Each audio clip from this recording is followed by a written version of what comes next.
Viúva chorava a morte do marido, mas o amigo falso roubava a herança. Só uma oração revelou o segredo e a justiça de Deus.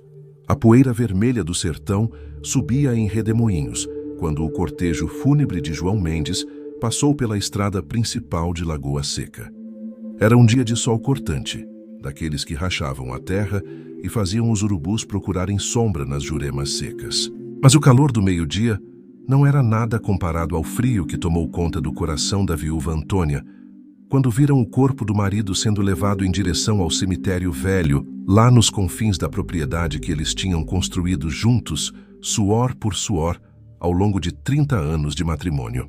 João Mendes tinha sido encontrado morto numa manhã de terça-feira, caído ao lado do Poço Grande, aquele que ele mesmo tinha mandado cavar quando compraram as primeiras terras. Diziam que o coração tinha falhado, que o homem já andava cansado, que a idade não perdoa ninguém. Mas Antônia sabia que o marido era forte como um touro, trabalhava de sol a sol sem reclamar, subia e descia os morros carregando sacos de milho como se fossem plumas. Alguma coisa não batia certo naquela história, mas a dor era tão grande que ela não conseguia pensar direito, não conseguia juntar as peças do quebra-cabeça que começava a se formar na sua mente confusa. No velório, a casa estava cheia de gente, vizinhos, parentes distantes, conhecidos que apareciam nessas horas de desgraça para comer o que tinha e depois sumir na poeira da estrada. Mas tinha um homem que não saía do lado de Antônia, que segurava a mão dela, que falava baixinho palavras de consolo, que organizava tudo com uma eficiência que até parecia suspeita para quem prestasse atenção.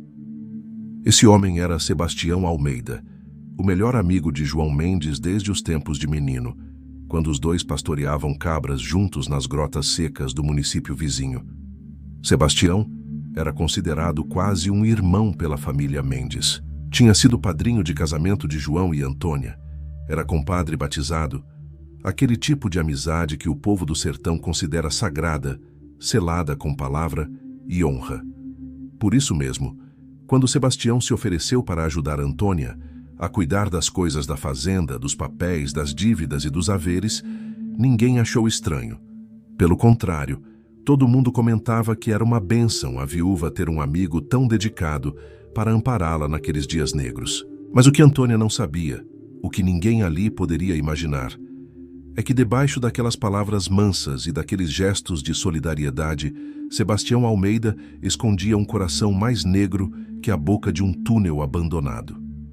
Enquanto consolava a viúva com uma mão, com a outra ele já estava calculando como ficaria com tudo que João Mendes tinha deixado. As terras, o gado, as economias guardadas no banco da cidade, os títulos de propriedade que valiam uma fortuna.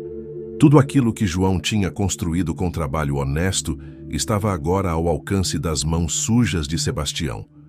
Nos primeiros dias depois do enterro, Sebastião aparecia na casa de Antônia todo santo dia. Trazia comida, ajudava com os afazeres, conversava sobre os negócios da fazenda.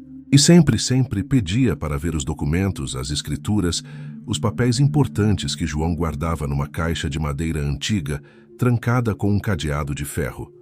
Antônia, ainda tonta de dor e de solidão, entregava tudo sem desconfiar.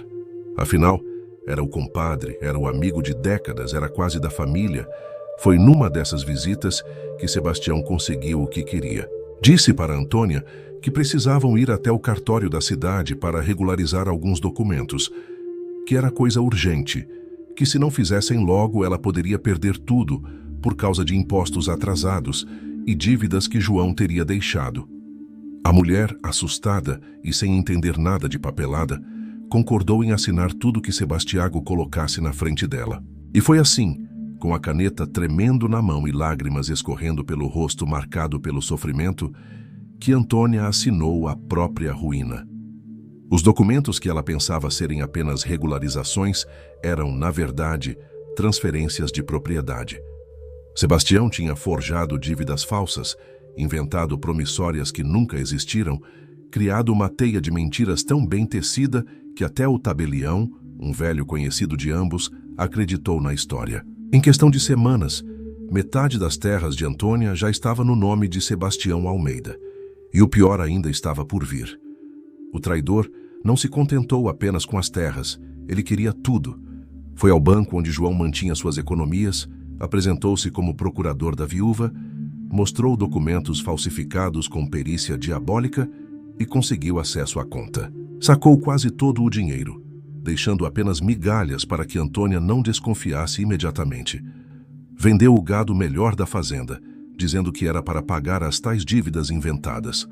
Cada dia que passava, a viúva ficava mais pobre, enquanto Sebastião enriquecia nas sombras, sempre com aquele sorriso falso no rosto, sempre com palavras doces na boca de cobra. Antônia começou a passar necessidade. A comida ficou escassa, as roupas ficaram velhas e rasgadas, a casa, que antes era farta e acolhedora, virou um lugar de penúria e tristeza. As vizinhas comentavam baixinho que era estranho aquela decadência tão rápida, que João Mendes tinha deixado muitos bens, que alguma coisa não estava certa. Mas ninguém desconfiava de Sebastião, o amigo fiel, o compadre dedicado, o homem que visitava a viúva todo dia para ajudar. A situação chegou a um ponto em que Antônia mal tinha o que comer. Precisou começar a vender as últimas galinhas do terreiro, os poucos móveis que ainda restavam na casa.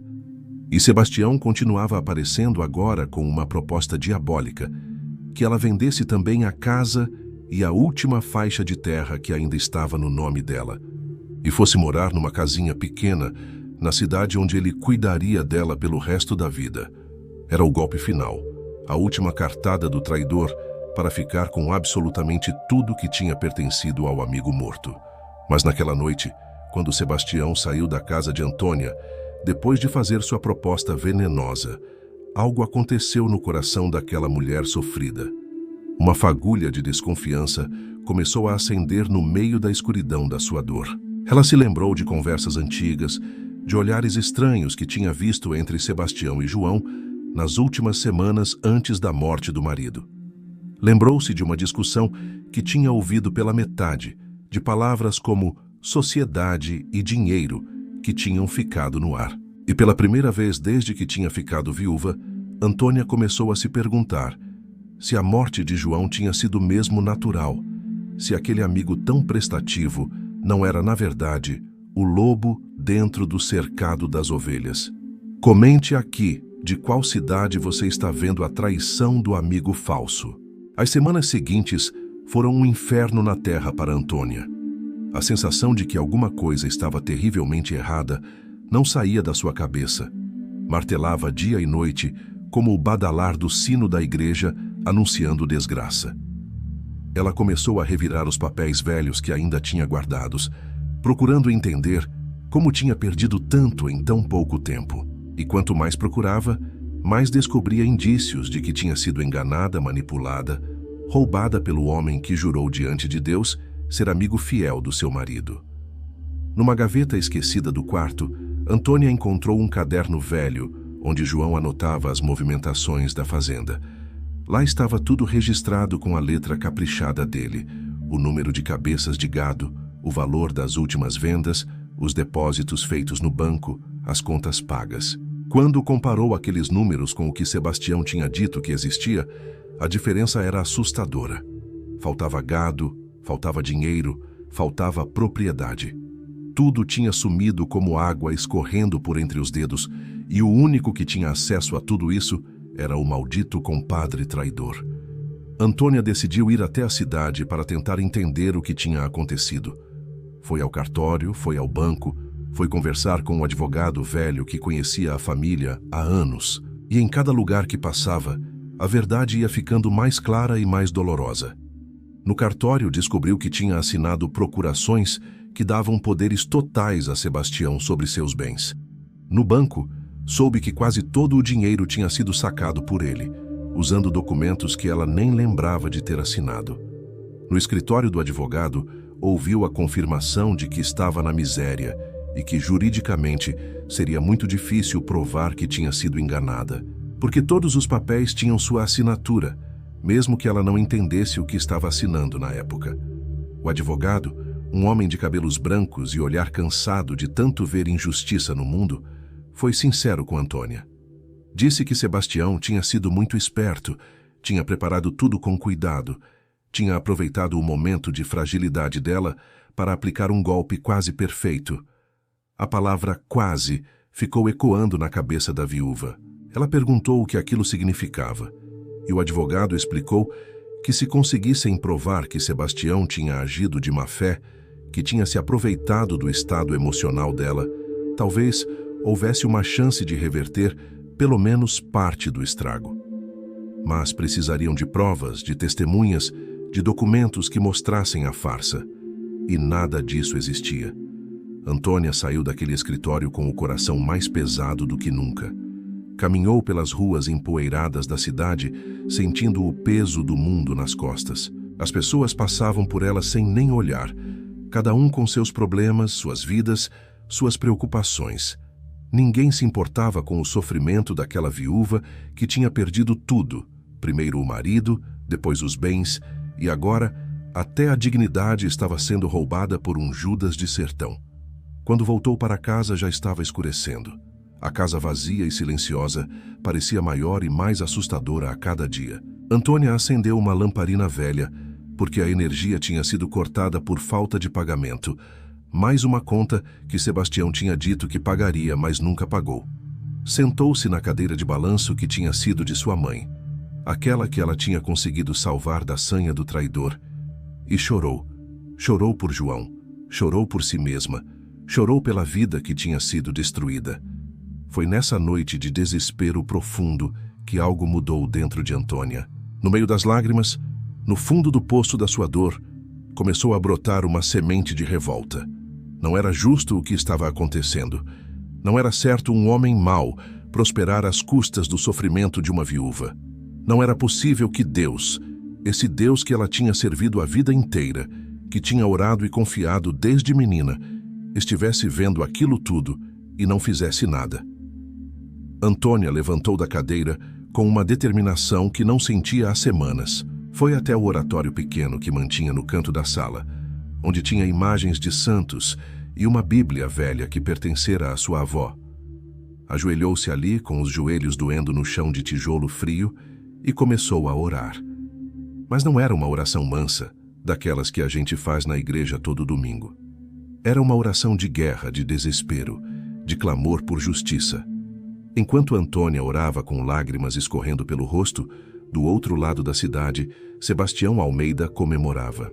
Tinha acabado de fechar mais uma venda, desta vez de uma parte da terra que tinha roubado da viúva com um lucro obsceno. Estava sentado no bar principal da cidade, bebendo cachaça boa, rindo alto, contando vantagem para os amigos sobre como tinha feito um bom negócio. Ninguém ali desconfiava que aquele negócio bom era fruto de traição, roubo e possivelmente algo ainda pior. Porque Antônia, naquela noite de oração desesperada, começou a se lembrar de detalhes que tinha ignorado na época da morte de João. Lembrou que Sebastião tinha aparecido na fazenda na manhã em que encontraram o corpo, antes mesmo de alguém chamar ele. Como ele soube que algo tinha acontecido? Lembrou que João tinha comentado, dias antes de morrer, que precisava conversar sério com Sebastião sobre umas contas que não batiam numa sociedade que tinham em um negócio de gado. E lembrou com um arrepio descendo pela espinha que na noite anterior à morte do marido, tinha visto Sebastião saindo da propriedade deles tarde da noite, quando já deveria estar em casa. Essas memórias vinham como flashes, pedaços de um quebra-cabeça macabro que começava a se montar na mente de Antônia. Mas eram só memórias, impressões, nada que pudesse levar até um delegado ou um juiz e dizer: foi esse homem que matou meu marido. Porque agora ela tinha certeza. João não tinha morrido de morte natural. O coração dele não tinha falhado sozinho. Alguém tinha ajudado aquele coração a parar, e esse alguém usava a máscara de amigo fiel. Nos dias seguintes, Antônia tentou conversar com os vizinhos, perguntar se alguém tinha visto algo estranho naquela época. Mas o medo já tinha se espalhado pela região. Sebastião agora era um homem rico e poderoso. Tinha comprado mais terras, tinha feito alianças com outros fazendeiros importantes. Quem ousaria falar contra ele? Os poucos que sabiam de alguma coisa preferiam ficar calados, protegendo a própria pele. Afinal, Quem garante que o que aconteceu com João Mendes não poderia acontecer com qualquer um que se metesse no caminho de Sebastião? A situação de Antônia ficou ainda mais desesperadora quando Sebastião começou a pressionar para que ela saísse definitivamente da casa. Apareceu com mais papéis, mais documentos, dizendo que a propriedade onde ela morava agora era legalmente dele e que por bondade estava dando um prazo para ela se mudar. A bondade do diabo, pensou Antônia. Se ela perdesse aquela casa, perderia o último laço com a vida que tinha construído com João, o último pedaço de chão onde ainda podia pisar e sentir a presença do marido. Foi quando Antônia percebeu que não tinha mais ninguém neste mundo para socorrê-la. Os parentes tinham sumido quando viram que não havia mais herança para disputar. Os vizinhos tinham medo de se envolver. A justiça dos homens era lenta e cega.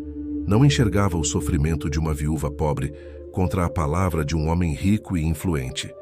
Só restava um caminho, um único recurso que os poderosos do mundo não podiam comprar nem controlar: a justiça de Deus. Deixe seu amém se você acredita que Deus revela o segredo que a justiça dos homens não vê.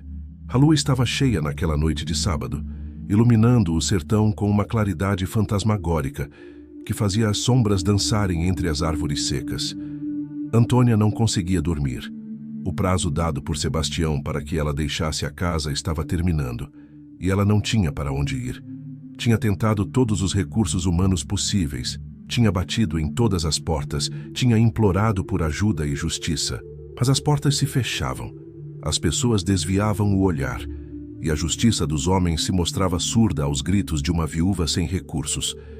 Foi então que Antônia tomou uma decisão que mudaria tudo. Se a justiça da terra não funcionava, ela iria apelar para uma instância maior. Foi até o oratório, mas desta vez não se ajoelhou apenas. Prostrou-se completamente no chão, com o rosto colado nos tijolos frios, os braços abertos em cruz, e começou a orar de uma forma que nunca tinha orado antes. Não era mais uma oração de pedido, era uma oração de exigência, de clamor, de brado que subia aos céus como fumaça de sacrifício. Senhor meu Deus, começou Antônia, com a voz embargada pela emoção, eu sei que o Senhor vê tudo o que acontece debaixo do sol. Nada fica escondido dos seus olhos. O Senhor viu quando esse homem traidor matou meu marido. O Senhor viu quando ele roubou tudo que era nosso. O Senhor viu cada mentira, cada documento falso, cada lágrima que eu chorei.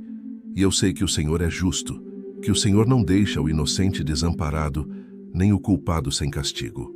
As palavras saíam da boca de Antônia como um rio que tinha rompido uma barragem. Ela falava, chorava, gritava para Deus, cobrando a justiça que os homens não tinham dado. Falava de João, do amor que tinham construído, dos sonhos que tinham sonhado juntos. Falava de Sebastião, da traição, da maldade que se escondia atrás de uma máscara de amizade. E pedia, implorava, exigia que Deus mostrasse a verdade, que revelasse o segredo que estava escondido, que fizesse justiça, mesmo que toda a terra estivesse contra ela. Se o Senhor não me socorrer agora, clamava Antônia com desespero. Eu não tenho mais nada neste mundo. Vão me tirar da minha casa, vão me jogar na rua como um cachorro sem dono. E esse homem mau vai ficar com tudo, vai prosperar, vai viver feliz em cima do sangue do meu marido e das minhas lágrimas. Isso não pode ser a sua vontade, meu Deus. Isso não pode ser a sua justiça. A oração continuou pela madrugada adentro. Antônia não sentia mais o corpo doer, não sentia mais fome nem sede. Estava num estado de oração tão profundo que parecia estar fora do mundo, num lugar onde só existia ela e Deus, num diálogo intenso e desesperado. Ela relembrou todas as promessas que tinha lido na Bíblia ao longo da vida, todas as histórias de pessoas que tinham sido socorridas quando tudo parecia perdido. Lembrou de Esther, que arriscou a vida para salvar seu povo.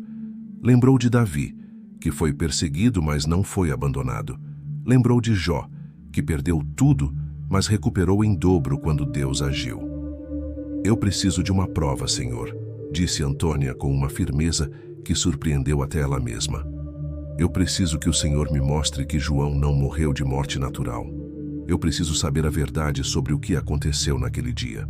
Porque só assim vou poder enfrentar esse homem mau, Só assim vou poder lutar pelos meus direitos. Me dê uma prova, Senhor. Me dê um sinal. Me mostre o que meus olhos não viram e o que meu coração pressente. Era uma oração ousada, até mesmo atrevida. Antônia estava pedindo a Deus que interviesse diretamente, que rasgasse o véu entre o visível e o invisível, que mostrasse a verdade escondida. Ela sabia que estava pedindo um milagre, mas também sabia que servia a um Deus de milagres, um Deus que não tinha mudado, que continuava sendo o mesmo que tinha aberto o Mar Vermelho e derrubado as muralhas de Jericó. Enquanto Antônia orava com toda a força da sua alma, algo estava acontecendo no mundo espiritual que ela não podia ver. As orações dos justos sobem como incenso diante do trono de Deus, e quando são orações carregadas de justiça e verdade, elas movem o coração do Todo-Poderoso. A causa de Antônia era justa. Ela não estava pedindo vingança por maldade, estava pedindo justiça porque tinha sido injustiçada. Não estava buscando prejudicar ninguém sem razão. Estava buscando a verdade que tinha sido escondida. Quando o sol começou a raiar, pintando o céu de laranja e vermelho, Antônia finalmente se levantou do chão. Estava exausta, as pernas mal conseguiam sustentar o corpo, mas havia uma paz estranha no seu coração. Uma certeza de que tinha sido ouvida, de que suas orações não tinham caído no vazio. Ela não sabia como nem quando, mas tinha a convicção de que Deus ia agir, ia responder, ia mostrar a verdade. Passou o dia inteiro num estado de expectativa. Não conseguia fazer nada. Ficava apenas sentada na cadeira de balanço, olhando pela janela, esperando. Esperando o quê? Ela mesma não sabia direito, mas estava esperando. À tarde, Sebastião apareceu novamente, desta vez com cara de poucos amigos. Disse que o prazo tinha acabado, que ela precisava sair da casa imediatamente, que já tinha comprador para a propriedade. Antônia o encarou com uma calma que deixou o traidor desconcertado. "Você vai pagar por tudo que fez, Sebastião", disse ela com voz firme. "Deus sabe a verdade e vai mostrar para todo mundo quem você realmente é." Sebastião riu com desprezo. "Deus? Você ainda acredita nessas histórias de igreja, mulher? Deus não se importa com você.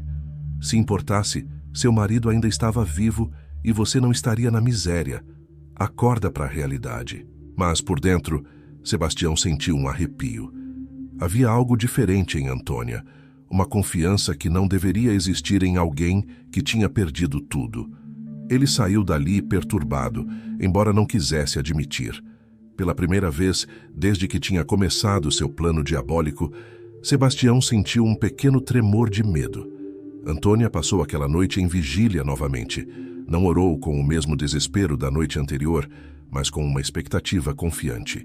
Lia trechos da Bíblia Velha, especialmente os salmos que falavam sobre Deus defender a causa do órfão e da viúva, sobre ele ser o vingador dos inocentes, e repetia baixinho, como um mantra de fé: "O Senhor vai me mostrar a verdade.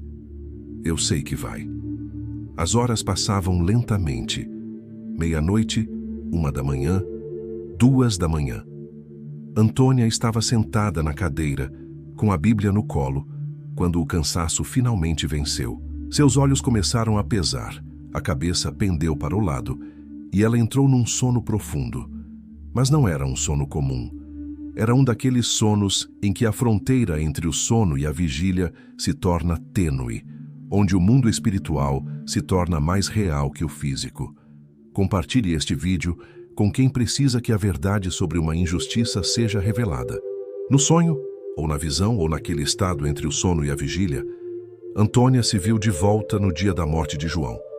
Mas desta vez, estava vendo tudo de um ângulo diferente, como se fosse uma testemunha invisível flutuando acima da cena. Viu João saindo da casa bem cedo, como sempre fazia, para verificar o gado e o poço. Viu o marido caminhando com aquele passo firme que ela conhecia tão bem, assobiando uma música que costumava cantar quando estava feliz. Mas então, viu algo que a fez gelar por dentro. Uma sombra se movia entre as árvores, seguindo João a uma distância segura. Quando João chegou perto do poço e se abaixou para verificar a bomba d'água, a sombra se aproximou. E então, Antônia viu o rosto. Era Sebastião Almeida. No sonho, Ela podia ver os detalhes com uma clareza assustadora. Via o ódio e a ganância nos olhos do traidor, via o objeto pesado nas mãos dele, via o momento exato em que Sebastião se aproximou por trás de João. O que aconteceu a seguir foi rápido e brutal. Sebastião levantou o objeto, algo que parecia uma pedra grande ou um pedaço de ferro, e atingiu João na cabeça com força terrível. O marido de Antônia nem teve tempo de se virar, nem teve chance de se defender. Caiu como um saco pesado ali mesmo, ao lado do poço, enquanto Sebastião olhava em volta para ter certeza de que ninguém tinha visto. O assassino, então, arranjou o corpo numa posição que parecesse uma queda acidental. Jogou a arma do crime no fundo do poço, onde ninguém nunca olharia, e saiu dali correndo, dando a volta grande para entrar na propriedade pelo outro lado mais tarde, fingindo que acabava de chegar. Antônia acordou gritando. O coração batia tão forte que parecia que ia saltar pela boca. Estava molhada de suor frio tremendo da cabeça aos pés. Mas junto com o horror do que tinha visto, havia uma certeza absoluta. Aquilo não tinha sido apenas um sonho. Era a resposta que ela tinha pedido a Deus. Era a revelação do segredo que tinha sido escondido. Era a prova que precisava. Não uma prova que pudesse levar ao delegado, mas uma prova que mudava tudo, porque agora ela sabia a verdade completa. A primeira luz da manhã começava a entrar pela janela. Antônia se levantou ainda tremendo e foi até a pia lavar o rosto com água fria. Olhou-se no espelho quebrado que pendia na parede e viu uma mulher diferente olhando de volta. Não era mais a viúva desesperada e sem esperança. Era uma mulher que conhecia a verdade, que tinha sido escolhida por Deus para ser instrumento da justiça divina. Mas saber a verdade era uma coisa, provar era outra completamente diferente. Antônia sabia que não podia simplesmente ir até a delegacia e dizer que tinha tido uma visão. Iam rir dela, iam dizer que era coisa de viúva enlouquecida pelo luto. Precisava de algo concreto, de uma prova física que conectasse Sebastião ao crime. E então se lembrou do detalhe crucial da visão. A arma do crime tinha sido jogada no poço. O poço era profundo, uns 15 metros ou mais. Era um dos orgulhos de João, que tinha insistido em cavar fundo para ter certeza de que nunca faltaria água, mesmo nos anos de seca mais brava. Depois da morte dele, Sebastião tinha mandado tampar o poço, dizendo que estava perigoso, que alguém podia cair lá dentro. Na época, Antônia não tinha questionado. Agora entendia. O traidor tinha tampado o poço para esconder a evidência do crime. Antônia sabia o que precisava fazer, mas era impossível fazer sozinha. Precisaria de ajuda, mas de quem? Quem acreditaria nela? Foi então que se lembrou de Padre Cipriano, o vigário da paróquia local. Era um homem velho, com quase 70 anos, mas ainda lúcido e respeitado por todos na região. Mais importante, era um homem de fé verdadeira, que acreditava em milagres e visões, que não descartaria a história de Antônia como loucura. Sem nem tomar café da manhã, Antônia saiu caminhando em direção à igreja. Eram quase 3 quilômetros de estrada de terra, mas ela fez o trajeto quase correndo, impulsionada pela urgência da revelação que tinha recebido. Chegou na igreja quando o padre Cipriano estava justamente abrindo as portas para a primeira missa do dia. O padre ficou surpreso ao ver Antônia naquele estado, suada, ofegante, com olhos arregalados, de quem tinha visto algo que não devia. "Minha filha, o que aconteceu?" perguntou o padre, levando Antônia para sentar num dos bancos da igreja vazia. E Antônia contou tudo. Contou sobre a oração desesperada, sobre o pedido de revelação, sobre a visão que tinha tido durante a noite. Falou cada detalhe que tinha visto, cada movimento de Sebastião, cada segundo daquele assassinato cruel. E pediu, implorou para que o padre a ajudasse a ir até o poço e procurar a arma do crime. Padre Cipriano ouviu tudo em silêncio, com aquela expressão séria e atenta que os bons padres têm quando estão diante de algo importante. Quando Antônia terminou, ele ficou um longo tempo pensativo, os dedos entrelaçados sobre o colo, os olhos fixos na imagem do crucifixo acima do altar. Finalmente falou: "Antônia, o que você está me dizendo é muito sério. É uma acusação de assassinato contra um homem respeitado na região. Mas eu conheço você desde que era menina. Sei que não é de inventar histórias. E sei que sua fé é genuína. Se Deus lhe mostrou isso, então precisamos investigar. O padre então tomou uma decisão que mudaria o rumo de toda a história. Disse que iria com ela até a propriedade naquele mesmo dia, mas que levariam também 2 testemunhas: o delegado aposentado que morava na cidade, um homem justo que tinha fama de nunca ter aceitado suborno, e o Dr. Augusto, o médico que tinha examinado o corpo de João na época e assinado o atestado de óbito. Com essas 2 autoridades presentes, qualquer coisa que encontrassem teria peso legal. Foi difícil convencer o delegado aposentado e o médico a irem até a fazenda baseados apenas na história de uma visão. Mas Padre Cipriano tinha uma influência moral na região que poucos homens tinham.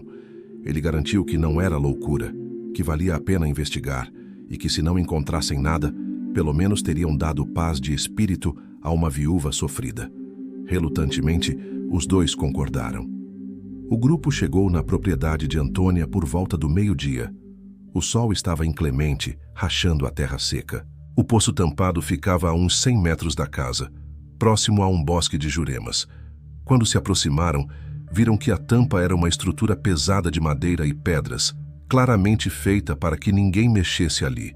O delegado aposentado, seu Raimundo, observou aquilo com um olhar experiente. "Isso aqui foi fechado com muito cuidado", comentou ele.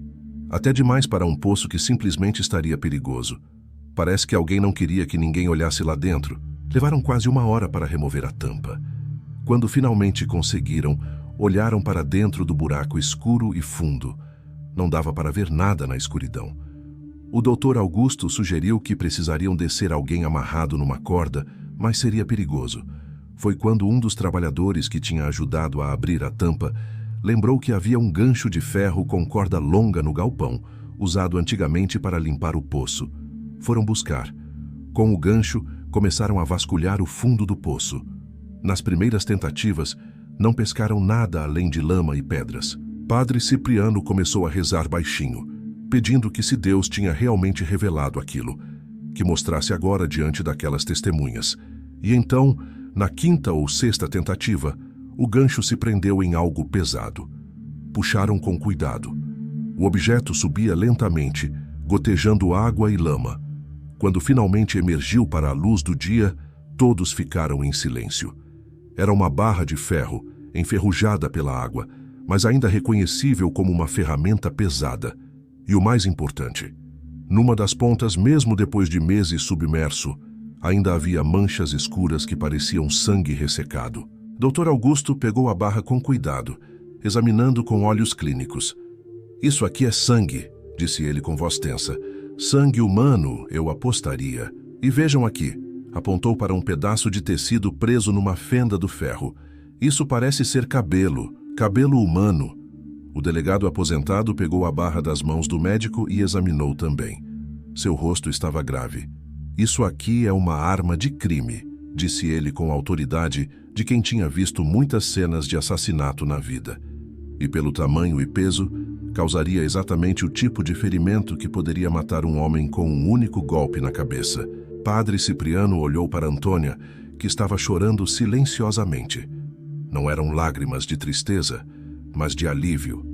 Deus tinha respondido sua oração. Tinha revelado o segredo. Tinha mostrado a verdade que estava escondida no fundo daquele poço escuro, esperando para ser descoberta. A justiça divina estava começando a se manifestar. "Precisamos levar isso imediatamente para a delegacia", disse seu Raimundo. "E precisamos interrogar Sebastião Almeida." "Antônia, você disse na sua visão que viu ele jogar isso aqui dentro. Alguém mais sabia que essa barra estava aqui?" Antônia pensou cuidadosamente. "João usava essa barra para consertar coisas pesadas. Estava sempre no galpão. Mas depois da morte dele, sumiu. Eu procurei porque precisava dela para um reparo, mas nunca encontrei. Pensei que alguém tinha levado. Agora sei para onde foi." Dr. Augusto estava examinando mais de perto o cabelo preso no ferro. "Se conseguirmos comparar esse cabelo com algum fio do falecido João, podemos ter certeza de que essa foi a arma que o matou. Na época do exame, eu achei estranho o ferimento na cabeça dele. Era muito preciso, muito violento para ser de uma queda simples. Mas como não havia suspeita de crime, assinei como morte natural. Agora vejo que cometi um erro. Não foi erro, doutor, disse Padre Cipriano. Foi falta de informação. Sebastião enganou todo mundo, mas Deus não se deixa enganar, e agora a verdade está vindo à luz. Quando estavam saindo da propriedade com a arma embrulhada num pano, viram uma nuvem de poeira na estrada. Era Sebastião Almeida chegando em sua caminhonete nova, comprada com o dinheiro roubado. Quando ele viu o grupo ali, incluindo o padre, o delegado aposentado e o médico, empalideceu.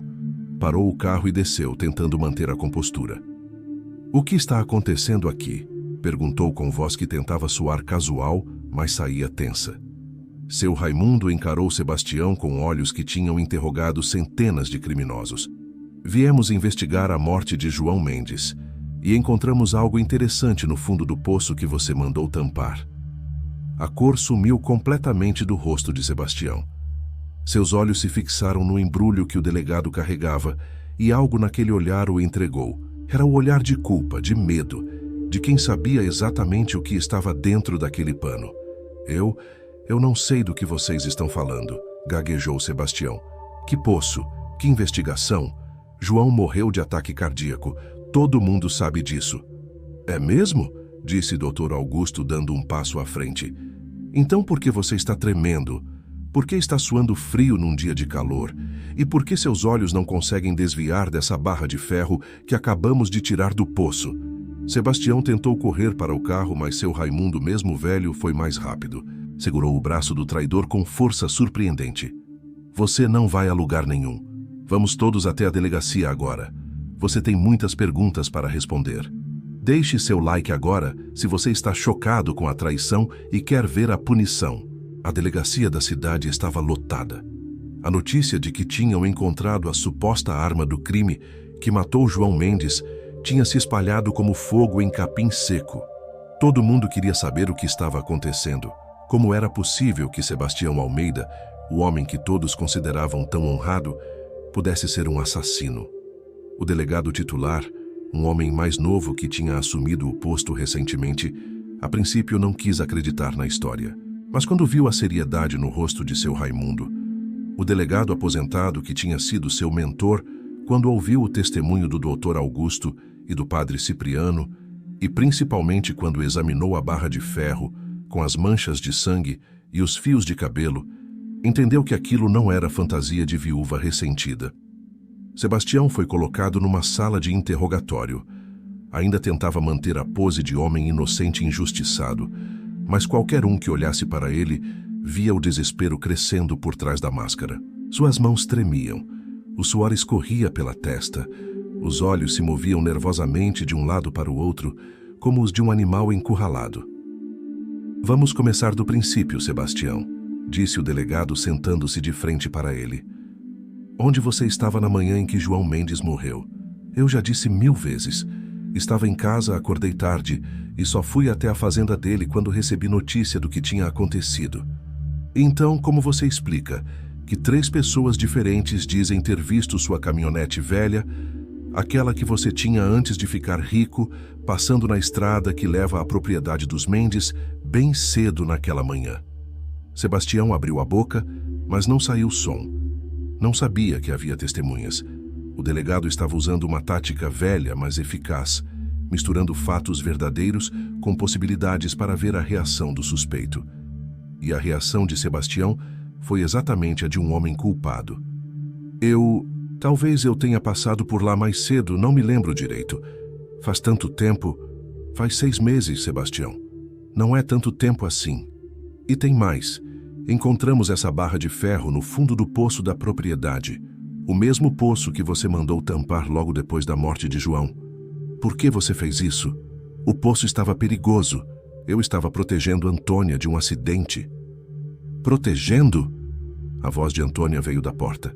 Ela tinha entrado na sala acompanhada do padre. Você estava protegendo a arma que usou para matar meu marido. Você estava escondendo seu crime. Sebastião olhou para Antônia e algo quebrou dentro dele. Talvez fosse a acusação direta dela, talvez fosse o peso da culpa que carregava há meses, talvez fosse o medo da cadeia e da vergonha pública.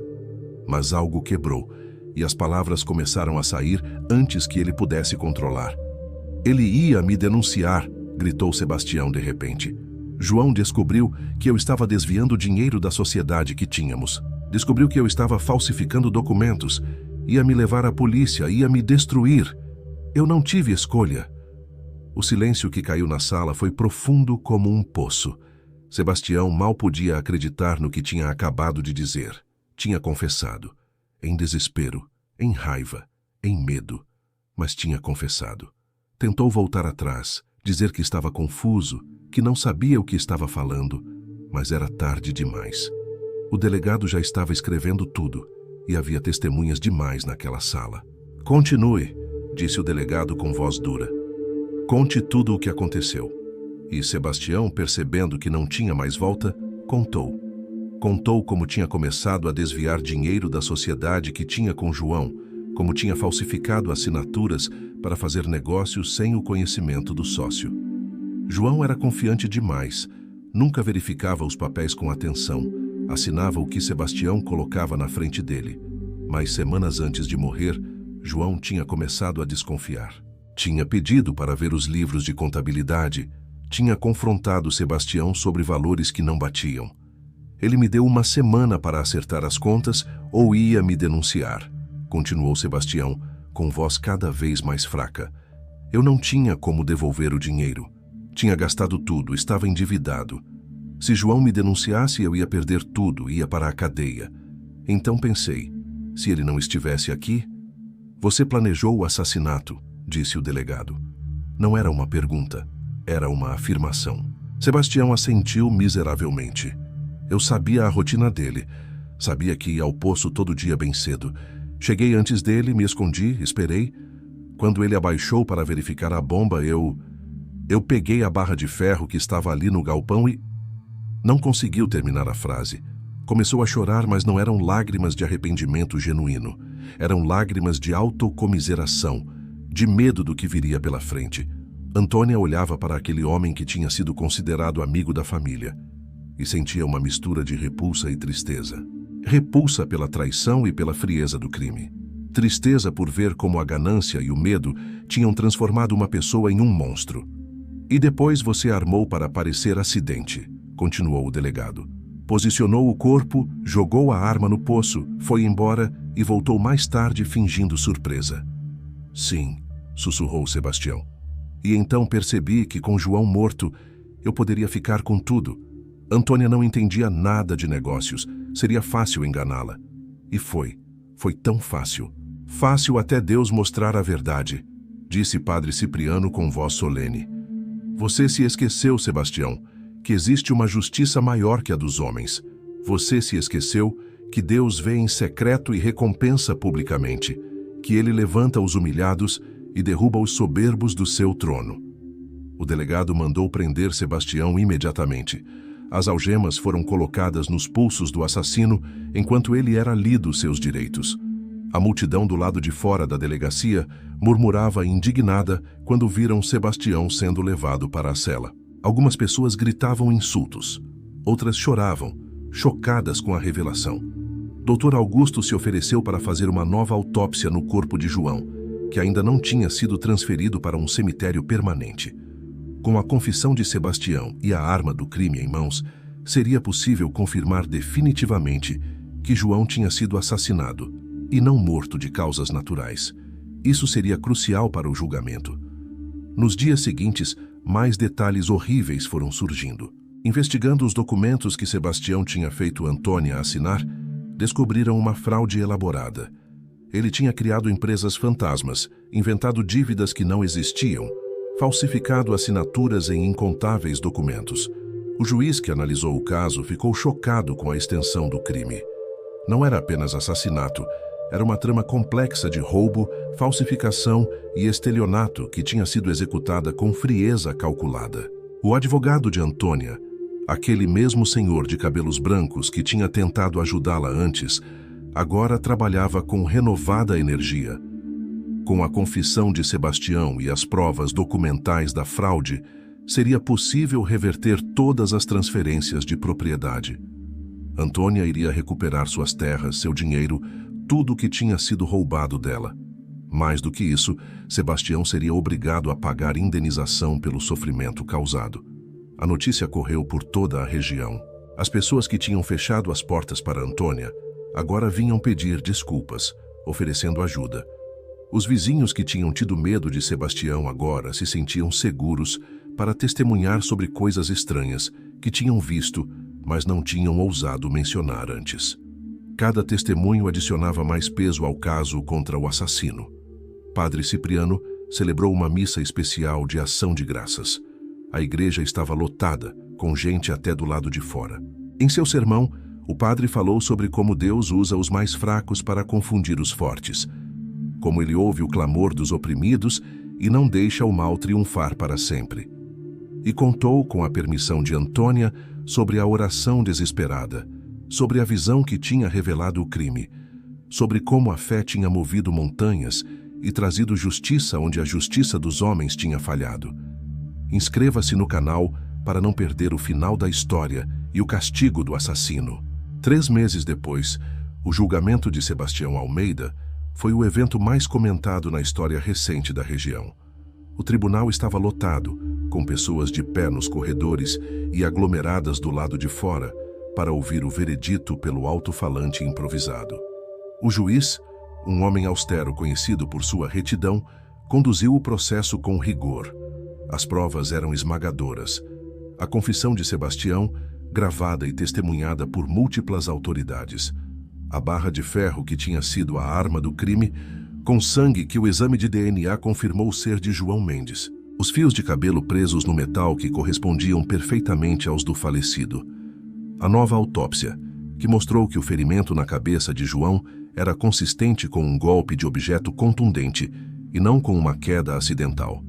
E a montanha de documentos falsificados que provavam a fraude sistemática contra Antônia. O promotor apresentou o caso como um dos crimes mais hediondos que já tinha visto. Um homem que tinha assassinado friamente o melhor amigo para encobrir seus roubos e depois tinha continuado a roubar da viúva, aproveitando-se do luto e da vulnerabilidade dela. Pediu a pena máxima que a lei permitia. O advogado de defesa de Sebastião tentou alegar crime passional, arrependimento, circunstâncias atenuantes, mas até ele parecia desconfortável defendendo um cliente tão obviamente culpado. Sebastião tinha tentado voltar atrás na confissão, dizendo que tinha sido coagido, que estava confuso, que não sabia o que estava falando, mas era inútil. Tinha confessado diante de testemunhas respeitáveis, e cada detalhe da confissão tinha sido confirmado pelas investigações posteriores. Quando chegou a hora de Antônia testemunhar, ela subiu ao estrado com dignidade. Não era mais a mulher destruída e desesperada de meses atrás. Era alguém que tinha passado pelo fogo da tribulação e saído mais forte do outro lado. Com voz firme, contou sua história. Falou do marido que tinha amado, da amizade que tinham tido com Sebastião por décadas, da traição que veio como uma facada pelas costas. E então, apesar da objeção do advogado de defesa, o juiz permitiu que ela contasse sobre a oração e a visão. Este tribunal reconhece, disse o juiz, que vivemos num país de fé e que muitas vezes a fé move as pessoas a buscarem justiça onde a justiça parecia impossível. Independente da origem da informação que levou a viúva a procurar no poço, o fato é que a arma do crime foi encontrada exatamente onde ela disse que estaria. Isso não é evidência sobrenatural para este tribunal, mas é evidência de persistência e determinação admiráveis. O testemunho de Antônia comoveu a todos na sala. Algumas mulheres choravam abertamente. Até o juiz precisou fazer uma pausa, limpando discretamente os olhos. Quando ela terminou e desceu do estrado, passou por Sebastião, que não conseguiu encará-la. O assassino mantinha os olhos fixos no chão, os ombros curvados, a imagem da derrota. O veredito veio após apenas 2 horas de deliberação do júri. Culpado de assassinato premeditado, culpado de estelionato, culpado de falsificação de documentos, culpado de fraude. A sentença: 25 anos de prisão sem possibilidade de liberdade condicional pelos primeiros 15 anos. Além disso, obrigação de devolver todos os bens roubados, mais uma indenização substancial por danos morais. Quando a sentença foi lida, Sebastião desmoronou. Caiu de joelhos ali mesmo na frente do juiz, chorando e implorando por misericórdia. Mas a misericórdia não viria dos homens. Tinha tido a chance de mostrar misericórdia quando Antônia estava sofrendo, e ele escolheu apertar ainda mais o cerco. Tinha tido a chance de se arrepender antes de ser pego, mas escolheu continuar com a farsa. Agora colheria o que tinha plantado. Nos meses que se seguiram ao julgamento, a vida de Antônia foi transformada completamente. Todas as propriedades foram devolvidas ao seu nome. O dinheiro roubado, mais os bens que Sebastião tinha comprado com esse dinheiro, tudo foi revertido para ela. A fazenda voltou a prosperar sob sua administração. Ela contratou um gerente honesto para ajudar com os negócios que não entendia e aprendeu rapidamente o que precisava saber para não ser enganada nunca mais. Mas a maior mudança não foi material. Era algo interior, uma paz profunda que vinha de ter visto a justiça de Deus se manifestar de forma tão clara e inegável. Antônia se tornou um testemunho vivo na região de como Deus responde às orações dos justos, de como ele não abandona a viúva e o órfão, de como a verdade sempre vem à luz, não importa quanto tempo leve. Padre Cipriano visitava Antônia regularmente. Numa dessas visitas, enquanto tomavam café na varanda da casa recuperada, o padre comentou: "Você sabe, Antônia, sua história vai ser contada por gerações aqui no sertão. Vai se tornar uma daquelas lendas que as avós contam para os netos." Antônia sorriu. "Que contem, padre, mas que contem direito. Que não foi minha força que trouxe justiça, foi a mão de Deus. Eu só fiz o que estava ao meu alcance. Orei e confiei. O resto foi Ele quem fez." A história realmente se espalhou. Viajantes levavam a notícia para outras cidades, outros estados. Jornais publicaram matérias sobre o caso extraordinário da viúva que descobriu o assassino do marido através de uma visão. Alguns leitores eram céticos, dizendo que tinha sido apenas coincidência ou sorte. Outros, principalmente os de fé, viam claramente a mão divina operando. Antônia usou parte de sua riqueza recuperada para ajudar outras viúvas e pessoas necessitadas da região. Criou um fundo para auxiliar mulheres que ficaram sozinhas e não tinham como se sustentar. "Passei pela miséria", dizia ela.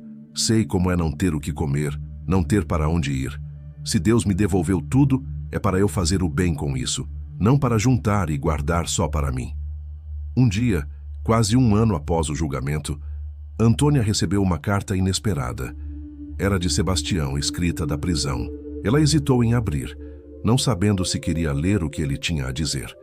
Mas a curiosidade venceu. Na carta, Sebastião não pedia perdão exatamente, porque sabia que não merecia, mas reconhecia sua maldade, admitia que tinha destruído a própria vida pela ganância e dizia que via a mão de Deus no fato de ter sido pego. "Se você não tivesse orado, se você não tivesse insistido, eu continuaria livre e provavelmente teria matado outras pessoas que ficassem no meu caminho", escrevia ele. "De certa forma, você me salvou de me tornar um monstro ainda pior." Antônia leu a carta várias vezes, tentando decidir como se sentia. Ainda havia raiva, ainda havia dor pela perda do marido e por tudo que tinha sofrido. Mas também havia uma compreensão de que Sebastião estava agora pagando por seus crimes e que a justiça tinha sido feita. Decidiu não responder à carta, mas guardou-a. Talvez um dia conseguisse perdoar completamente, mas aquele dia ainda não tinha chegado e estava tudo bem. O legado de João Mendes viveu através de Antônia. Ela manteve a fazenda próspera, honrou a memória do marido, tratando os empregados com justiça, pagando salários honestos, ajudando quem precisava. E sempre, sempre dava glória a Deus pela reviravolta milagrosa em sua vida. Na varanda da casa, mandou pendurar uma placa com um versículo da Bíblia que tinha sido seu conforto nos dias mais escuros. "O Senhor é refúgio para o oprimido, um refúgio nas horas de tribulação." Anos depois, Quando já era uma senhora de cabelos grisalhos, Antônia gostava de sentar naquela mesma varanda e contar sua história para quem quisesse ouvir. Sempre terminava da mesma forma. Eu não tinha nada além de fé quando orei naquela noite. Não tinha dinheiro, não tinha influência, não tinha provas, mas tinha um Deus que ouve, que vê, que age. E isso foi suficiente.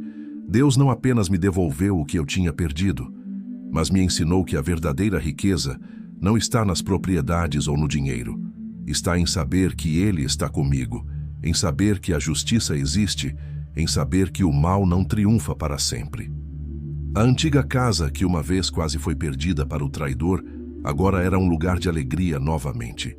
Antônia eventualmente adotou 2 crianças órfãs da região, dando a elas o amor e a segurança que ninguém mais podia dar. A fazenda continuou prosperando, e quando Antônia finalmente partiu desta vida, muitos anos depois, deixou um legado não apenas de terras e bens, mas de fé, de perseverança e de testemunho do poder da oração. Quanto a Sebastião, cumpriu sua pena completa na prisão. Saiu de lá um homem velho e quebrado, sem nada do orgulho e da arrogância que tinha tido. Viveu seus últimos anos numa casinha simples nos arredores da cidade, evitado pela maioria das pessoas que lembravam do seu crime. Alguns diziam que ele tinha realmente se arrependido, que passava os dias lendo a Bíblia e orando. Outros achavam que era apenas remorso pelo que tinha perdido, não verdadeiro arrependimento pelo mal que tinha causado. Só Deus sabia a verdade do coração dele. Mas a história de Antônia permaneceu como um farol de esperança para todos que enfrentam injustiça, traição e desespero.